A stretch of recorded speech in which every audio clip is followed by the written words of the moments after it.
Assalamualaikum warahmatullahi wabarakatuh. Bagaimana kabarnya adik-adik? Semoga kita semuanya selalu dalam keadaan sehat ya. Bagaimana? Setelah kalian melihat video yang barusan, sesuai dengan apa yang akan kita pelajari pada video pembelajaran kali ini, yaitu hikmah berinfak dan bersedekah. Tujuan dari video pembelajaran kali ini adalah kita semuanya mampu untuk memahami hikmah, infak, dan sedekah sebagai implementasi dari rukun Islam.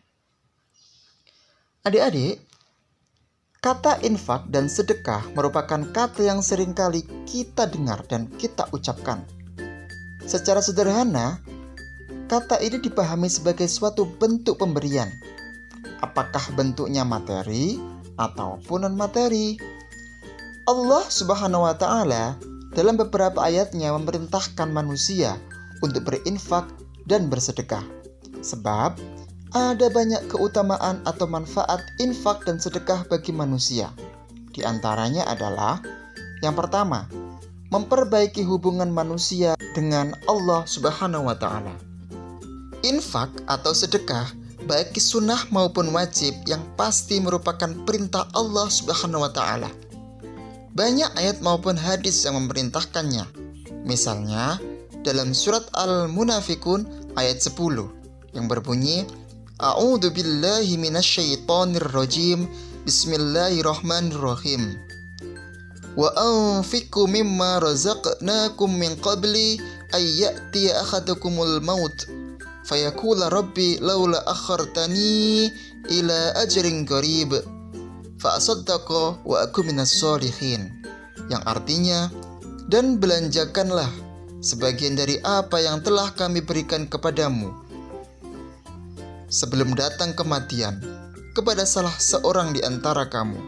Lalu ia berkata, Ya Robku, mengapa engkau tidak menangguhkan kematianku sampai waktu yang dekat, yang menyebabkan aku dapat bersedekah dan aku termasuk orang-orang yang soleh. Hal ini menyebutkan bahwa infak atau sedekah akan menjadikan seseorang dekat dengan pertolongan Allah.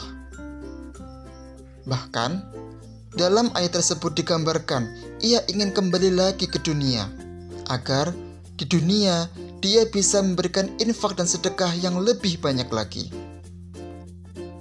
Tentu saja diperbolehkan, karena hubungan yang baik dengannya, dengan berinfak atau bersedekah, seseorang akan terhindar dari murka, kecaman, dan amarah Allah Subhanahu wa Ta'ala. Yang kedua, memperbaiki hubungan manusia dengan dirinya. Adik-adik, dengan berinfak atau bersedekah, pada hakikatnya seseorang menyadari kalau dia bukanlah pemilik sesuatu, namun hanya penerima titipan Allah Subhanahu wa Ta'ala yang mesti dia bagikan kepada orang lain yang merupakan hak mereka. Dengan menyadari kalau harta bukanlah miliknya secara penuh, maka dia akan terhindar dari sikap tamak, rakus, sombong, kikir, dan seterusnya. Allah Subhanahu wa Ta'ala berfirman dalam surat At-Taubah ayat 102 yang berbunyi, A'udzu billahi minasyaitonir rajim. Bismillahirrahmanirrahim. Wa akharuna i'tarafu bidunubihim khalatu amalan shalihan wa akharu syai'a. Asallahu an yatuba 'alaihim innallaha ghafurur rahim. Yang artinya, dan ada pula orang-orang lain yang mengakui dosa-dosa mereka. Mereka mencampur baurkan pekerjaan yang baik dengan pekerjaan lain yang buruk. Mudah-mudahan Allah menerima tobat mereka. Sesungguhnya Allah Maha Pengampun lagi Maha Penyayang. Adik-adik, yang ketiga adalah memperbaiki hubungan manusia dengan sesama. Dengan berinfak atau bersedekah, kemudian diberikan kepada orang lain yang membutuhkan, akan menimbulkan rasa persaudaraan dan kasih sayang di antara sesama manusia. Dengan memberi, juga bisa memperkecil jurang pemisah antara yang kaya dan yang miskin. Dengan memberi akan memberikan gairah dan semangat usaha bagi yang miskin. Namun, ketika semangat infak dan sedekah sudah tidak ada lagi di tengah masyarakat, maka dipastikan akan muncul berbagai macam permasalahan sosial. Itulah yang diingatkan oleh Allah dalam surat Muhammad ayat 37 yang berbunyi, A'udzu billahi minasyaitonir rajim. Bismillahirrahmanirrahim. Iyas'alkumuha fayuhfiku tabkhalu wa yukhrij askhanakum. Yang artinya, jika dia meminta harta kepadamu, lalu mendesak kamu supaya memberikan semuanya, niscaya kamu akan kikir dan ia akan menampakkan kedengkianmu. Yang keempat adalah memperbaiki hubungan manusia dengan harta.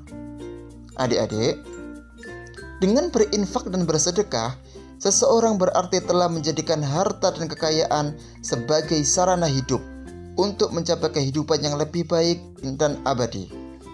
Bukan menjadikan hartanya untuk tujuan akhir kehidupan. Sebaliknya, orang yang kikir berarti menjadikan hartanya sebagai tujuan hidup. Dengan memberi, seseorang terlepas dari perbudakan harta benda dan terbebas dari kecintaan yang berlebihan terhadap harta dan kekayaan. Sebab Allah Subhanahu wa Ta'ala mencela manusia yang menjadikan hartanya sebagai tujuan hidup dan yang mencintai hartanya secara berlebihan. Allah berfirman dalam surat Al-Humazah ayat 1 dan 2 yang berbunyi, A'udzu billahi minasyaitonir rajim. Bismillahirrahmanirrahim. Wailul likulli humazatil lumazah alladzi jama'a malan wa 'addadah. Yang artinya, kecelakaanlah bagi setiap pengumpat lagi pencela yang mengumpulkan harta dan menghitung-hitung. Adik-adik, sekian dulu ya video pembelajaran kali ini. Semoga bermanfaat bagi kita semuanya. Tugas pada video pembelajaran kali ini bisa kalian lihat di layar monitor kalian. Silakan dikumpulkan kepada guru kalian masing-masing. Sekian dari kami. Wallahul muwafiq ila aqwamit thoriq. Wassalamualaikum warahmatullahi wabarakatuh.